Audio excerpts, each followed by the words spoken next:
Bonjour à tous et bienvenue dans cette première vidéo de la chaîne. Je suis très contente de vous retrouver. Nous allons coudre ensemble le patron de la blouse de coquelicot. J'espère que le son et la luminosité seront agréables pour vous. N'hésitez pas à me le dire dans un message privé si ce n'est pas le cas. J'essaierai d'améliorer ces points pour la prochaine vidéo. Donc aujourd'hui nous allons coudre ensemble deux points techniques que présente le patron, c'est-à-dire la technique du fourreau au niveau de l'empiècement dos que vous avez ici. Et pour les personnes qui auront choisi l'option A pour les manches, on s'occupera de la pose des poignets avec la fente capucin.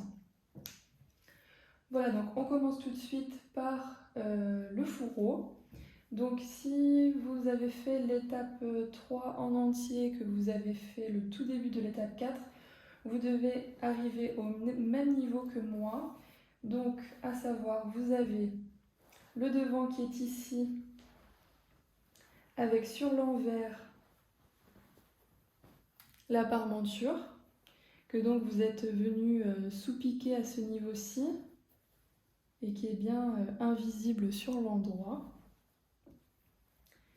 Pour le dos, donc si je prends l'envers de mon dos face à moi, nous avons ceci avec l'empiècement thermocollé, comme ceci.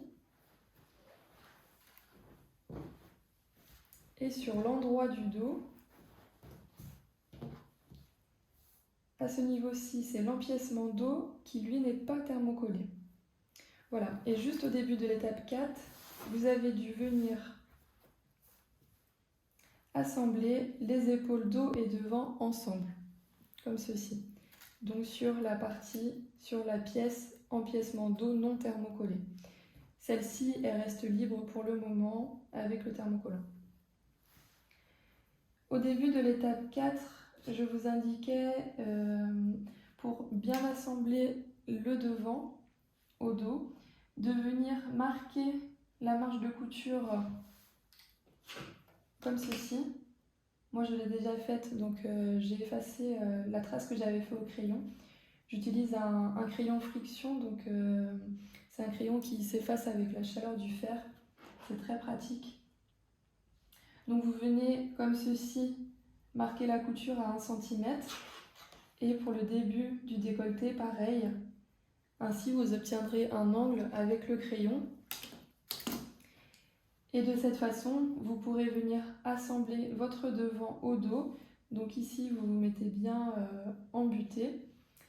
Et ici, pour la partie intérieure du devant, donc faites en sorte que la partie lisse et propre de votre devant vienne exactement embuter de la croix que vous aurez fait au crayon friction. Ça permettra d'avoir vraiment une belle finition lorsque l'on retournera le fourreau à la fin de cette étape. Voilà, donc une fois que vous avez fait ceci, que vous avez piqué vos épaules à 0,7 cm dans la marge de couture, on peut commencer le début de ce tutoriel. Donc pour cela, vous prenez votre vêtement comme ceci, donc l'envers du devant face à vous.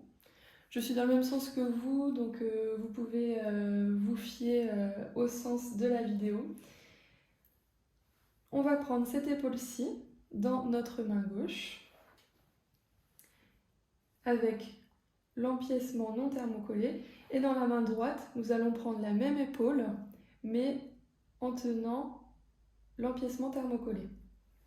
Juste avant d'aller plus loin, je veux juste vous préciser que ici, c'est très pratique de venir auparavant tracer la marge de couture également au crayon friction sur l'empiècement thermocollé. Ça va faciliter notre étape à la machine à coudre.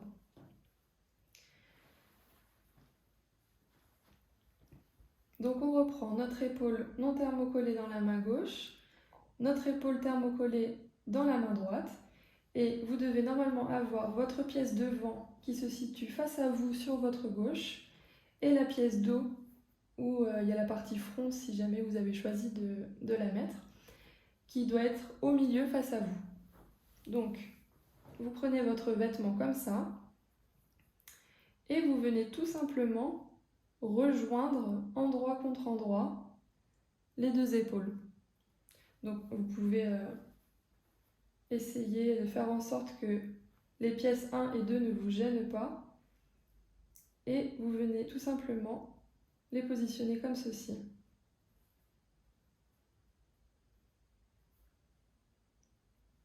Vous pouvez mettre une première épingle pour sécuriser le sens du tissu.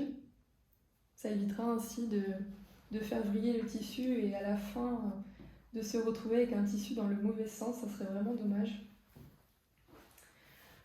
Voici, donc après, une fois que vous avez fait ceci, normalement vous ne pouvez plus vous tromper.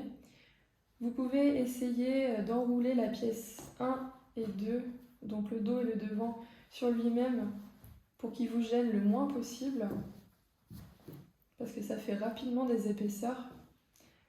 Voilà, et une fois que ça c'est fait, vous allez pouvoir, de la même manière que ce qu'on vient de faire, rejoindre les deux épaules des deux empiècements, comme ceci.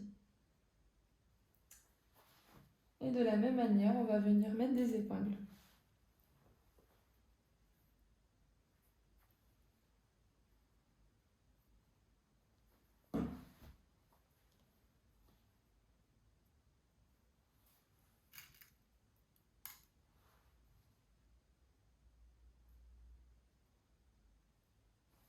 Hop. Donc là, on avait mis notre première épingle. J'essaye de mettre correctement le tissu.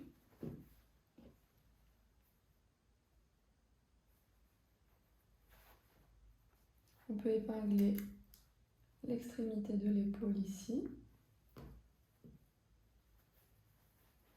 Alors, quand je fais cette étape, j'ai pour habitude d'ouvrir comme ceci et de pousser le tissu à l'intérieur afin d'être sûr qu'il ne va pas venir nous embêter et se mettre par erreur dans la couture qu'on va faire plus tard.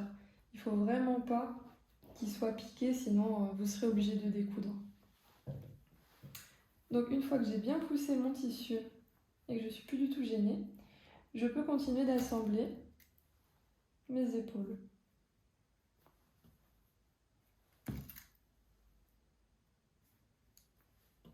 Hop. Je remets une dernière ici. On va faire exactement la même chose pour l'autre épaule. Hop, je pousse mon tissu.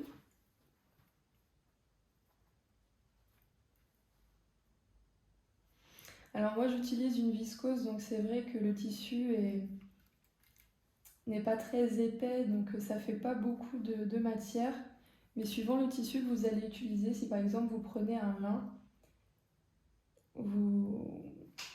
la matière étant plus épaisse, vous serez peut-être un peu plus gêné à ce niveau-ci. Il ne faudra pas hésiter à bien venir pousser le tissu. Et une fois qu'on a fait donc les épaules, on peut s'attaquer à l'arrondi du décolleté. Donc vous pouvez venir assembler les deux milieux des empiècements ensemble. Vous avez dû effectuer un cran auparavant. Hop. Toujours pareil, je m'assure qu'il n'y ait pas le tissu au milieu. Et je continue d'épingler.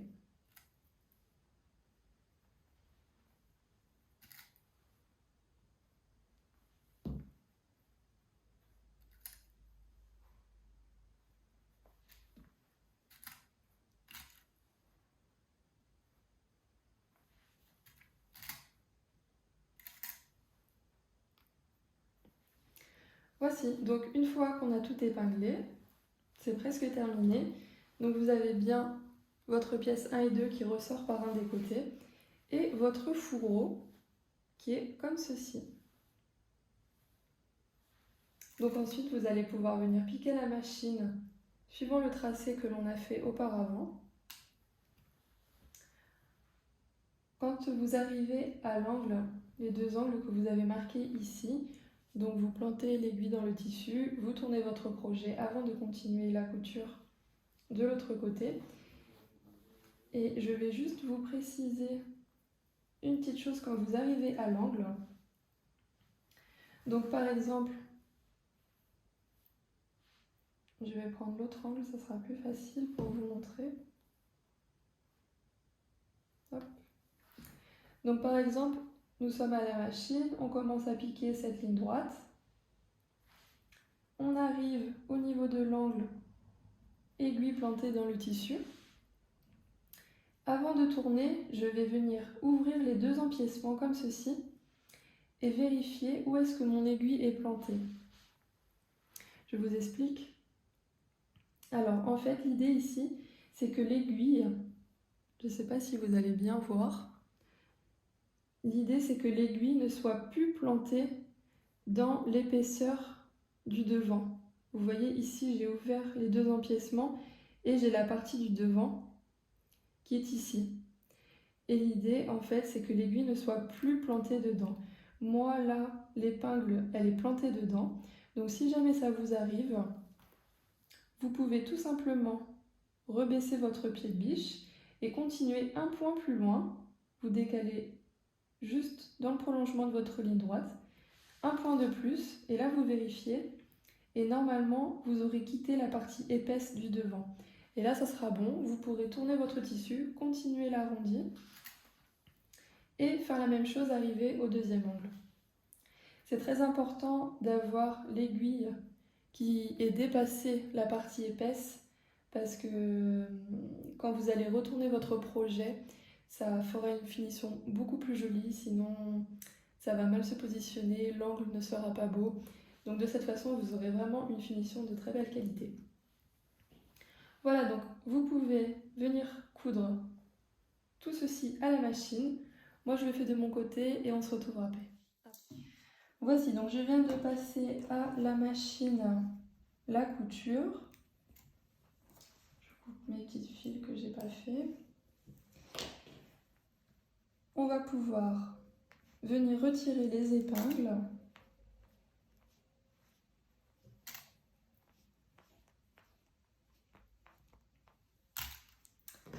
Et avant de venir couper, je viens juste ouvrir les deux empiècements pour vérifier que du tissu de cette partie-ci ne se soit pas pris par erreur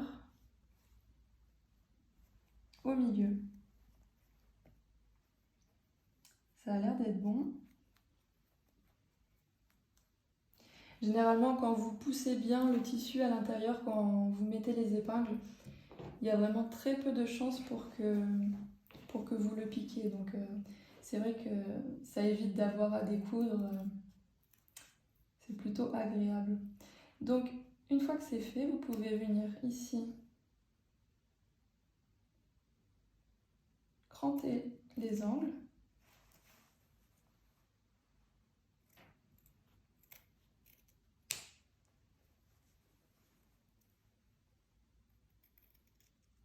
Hop. Et je viens dégarnir un peu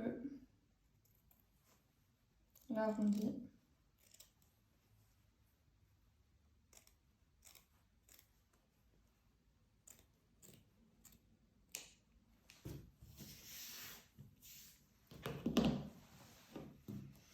Une fois que ceci est fait,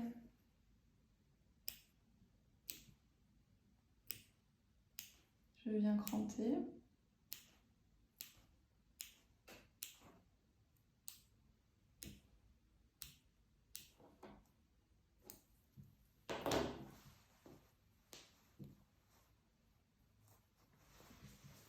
Et ensuite, on va pouvoir venir le retourner, pardon.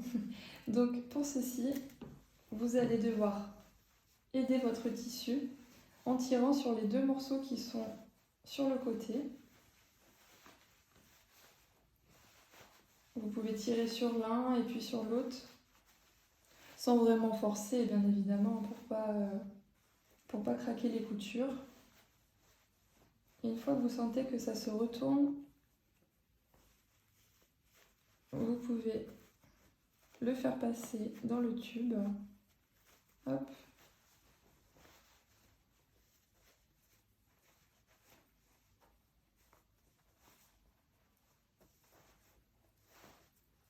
Ah, ça y est. Voilà. Et là, c'est vraiment un moment très agréable puisque le vêtement, il prend tout de suite forme. C'est très sympathique. Donc ici, vous venez bien modeler pour que ça se mette correctement. Pareil avec l'angle. Vous pouvez le faire rouler entre vos doigts. Comme ça, le tissu, il se mettra bien. Hop.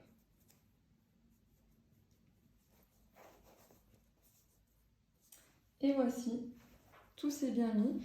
Donc vous voyez l'avantage, quand je vous disais, de bien positionner au niveau de l'angle. Ça permet d'avoir, vous voyez, quand on retourne, des angles vraiment très beaux. C'est bien lisse, bien harmonieux. Ici, j'ai des traits de crayon friction. Ça va partir quand je vais venir repasser au fer. Donc voilà. Et sur l'envers, je vous montre. Ça donne ceci. Donc là, maintenant, on va pouvoir venir passer un coup de fer pour bien aplatir tout ça. Bien aplatir ici au niveau du décolleté du dos. Et la technique du fourreau sera terminée. La dernière étape ensuite pour le buste, donc ça sera de venir assembler les côtés.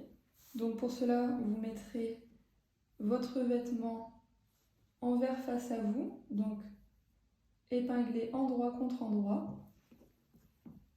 Les deux coutures de côté comme ceci. Pareil de l'autre côté. Vous pourrez venir épingler et piquer à 1 cm.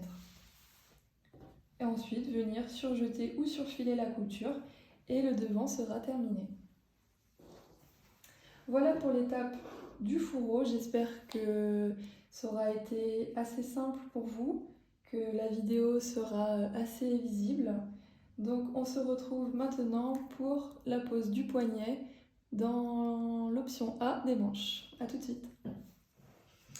On se retrouve maintenant avec les manches pour l'option A. Donc il s'agit de la dernière étape, la pose des poignets. Donc nous avons pris notre pièce poignet. Nous avons 4 morceaux comme ceci, dont 2 thermocollés. Ici j'ai mes parties thermocollées et ici les éléments non thermocollés. Je suis venue assembler un de chaque ensemble, donc une pièce non thermocollée avec une pièce thermocollée. Je suis venue les assembler endroit contre endroit. J'ai au préalable tracé au crayon friction les manches de couture. Donc vous allez devoir venir piquer ici sur le bord droit, le plus petit arrondi, la deuxième ligne droite et le plus grand arrondi reste libre pour le moment. Vous pouvez commencer votre couture à 1 cm du bord.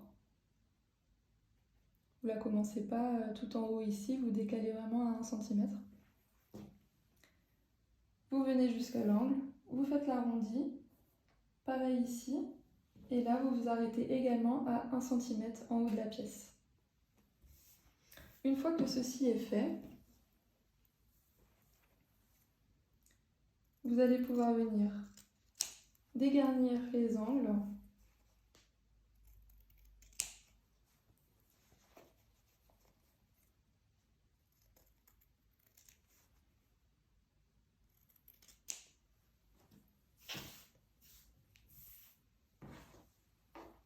On peut rogner de moitié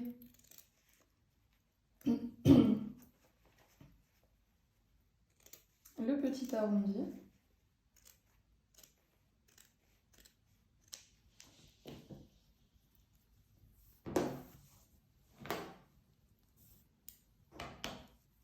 J'ai un peu mal coupé ici.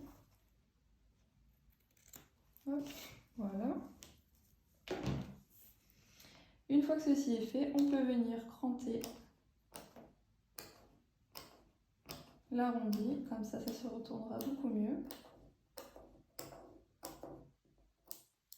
Voici. Et maintenant, nous allons pouvoir venir retourner notre poignet.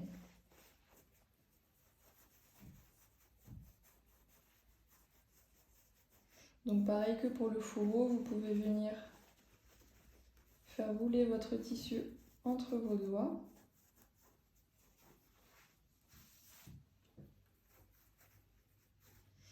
Et pour les angles,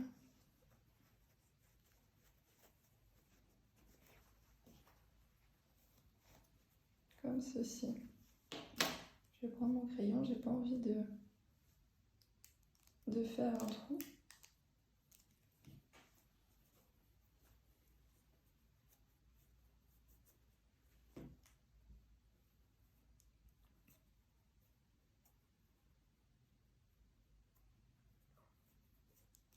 Voilà.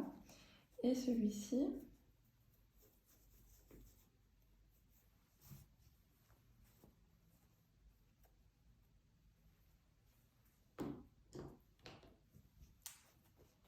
Il reste un petit.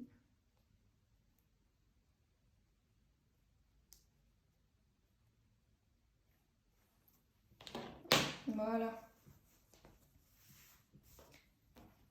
Vous allez pouvoir venir repasser tout ça correctement au fer. Je vais faire de même de mon côté et on se retrouve après.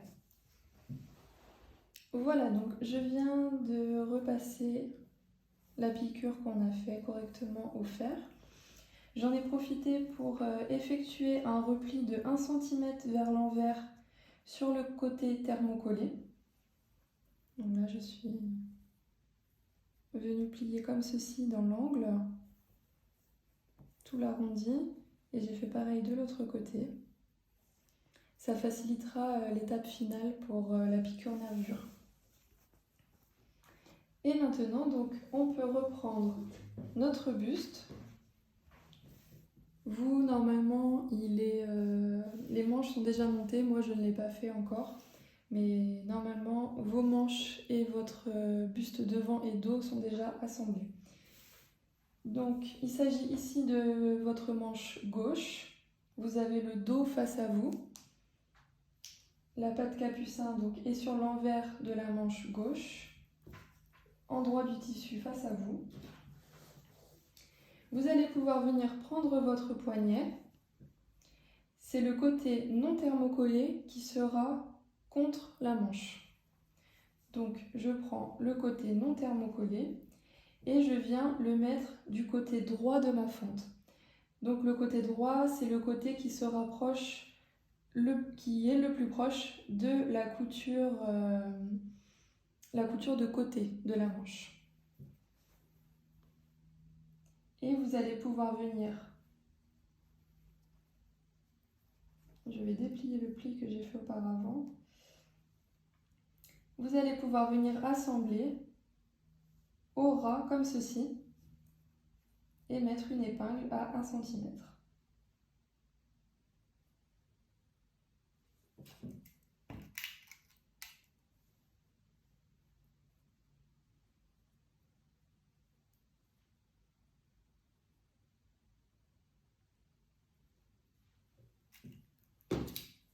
Voici.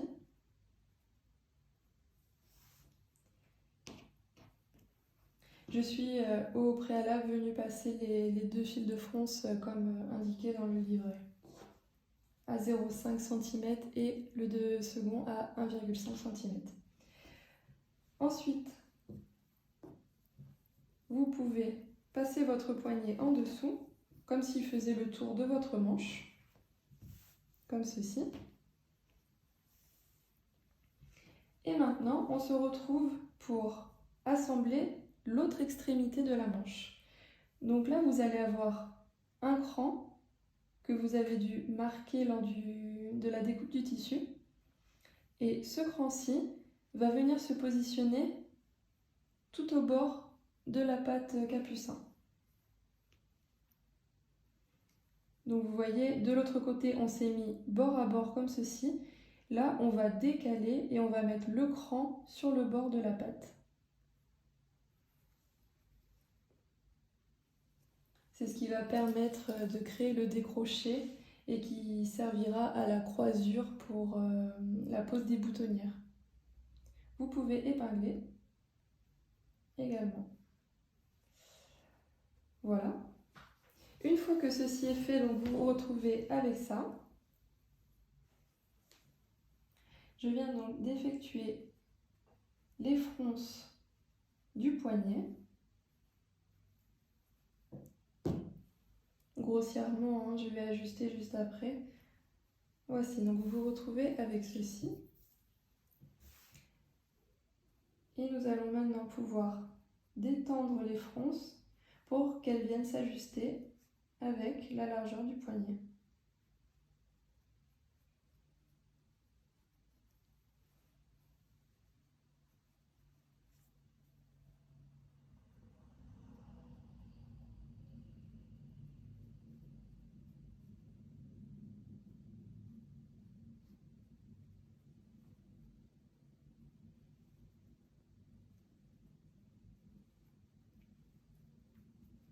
Prenez votre temps pour l'étape des fronces, ça permet de bien répartir uniformément les fronces et d'avoir un beau rendu au final. Évitez d'avoir trop de fronces d'un côté et un endroit où c'est quasiment à plat. J'essaye toujours de bien uniformiser.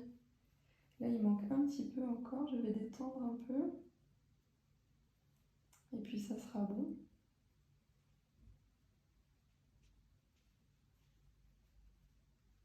Hop, là, on devrait pas trop mal.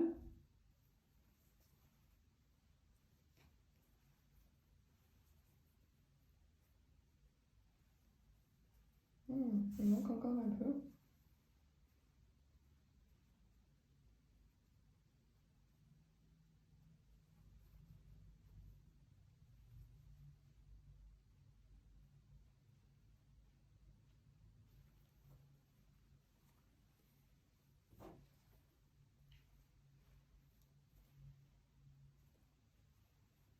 Voilà, là on va être bien.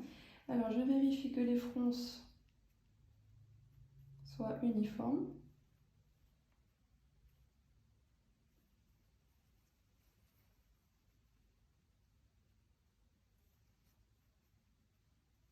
Hop. Ici il y en a un peu trop. Voilà. Maintenant que la longueur est bonne, nous allons pouvoir venir épingler tout le long en prenant uniquement le poignet non thermocollé. Le poignet thermocollé reste libre pour le moment et il sera assemblé à la toute dernière étape de la manche.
Voilà.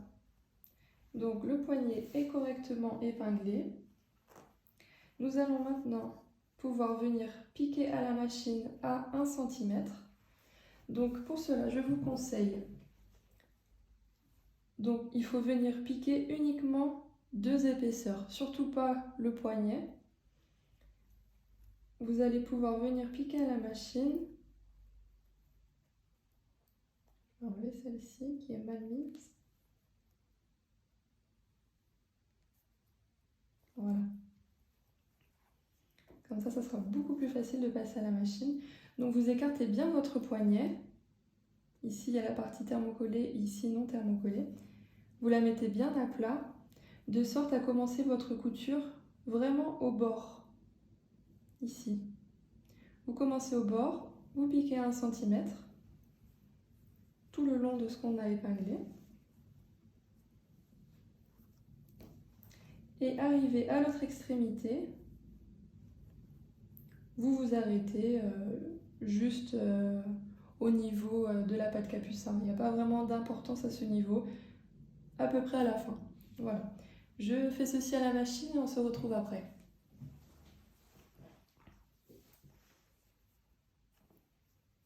Voilà, donc je viens d'effectuer la couture. Je vais pouvoir enlever les épingles.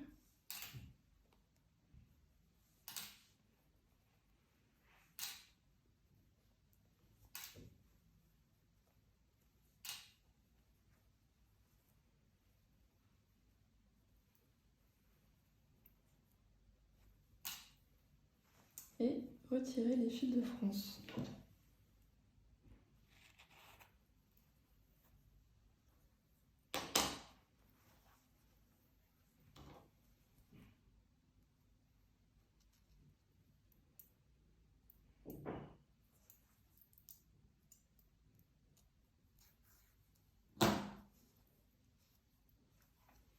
Voilà, donc je tire sur les fils de canette toujours.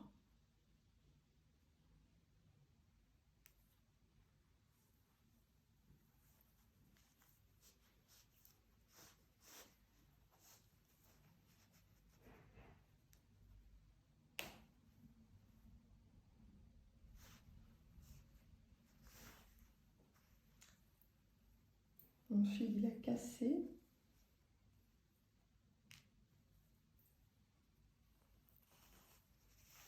Voilà. Ensuite, on peut retirer les 2 autres fils. Voilà.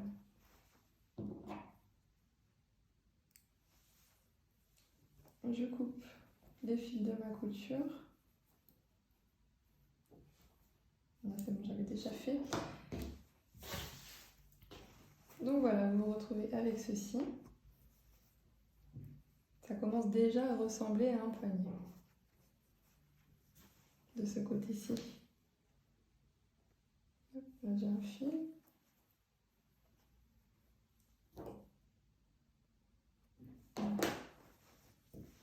Comme ceci sur l'extérieur.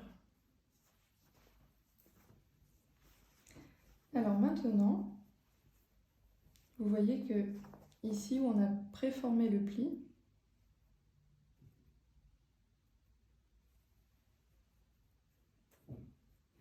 ça se positionne quasiment naturellement dans sa position finale, pour la partie droite de la manche. Par contre, pour la partie gauche, il va falloir qu'on vienne créer le décroché.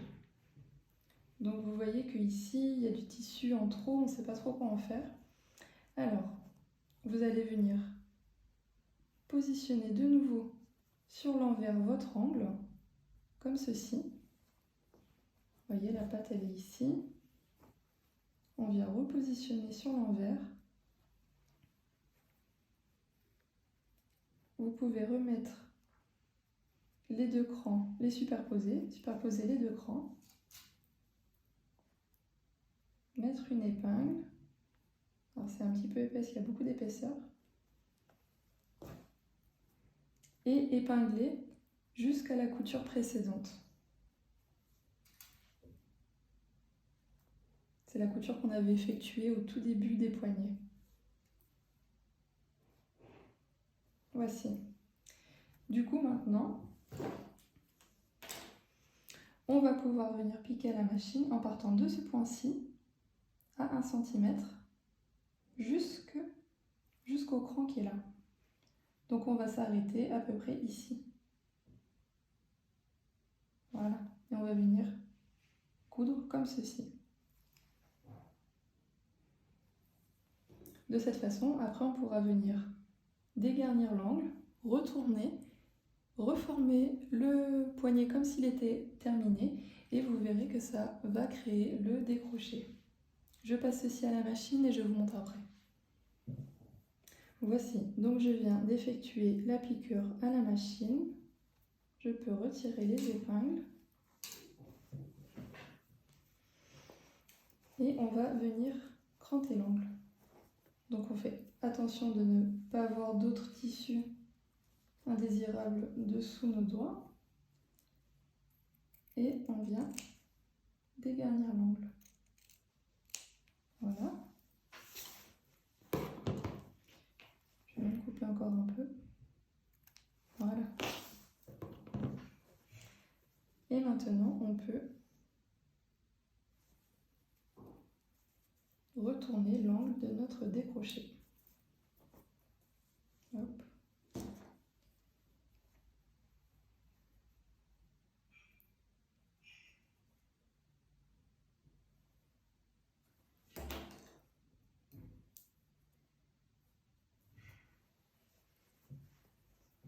Voici. Donc si je remets mon poignet comme il se positionne naturellement, presque naturellement j'ai envie de dire, vous obtenez ceci.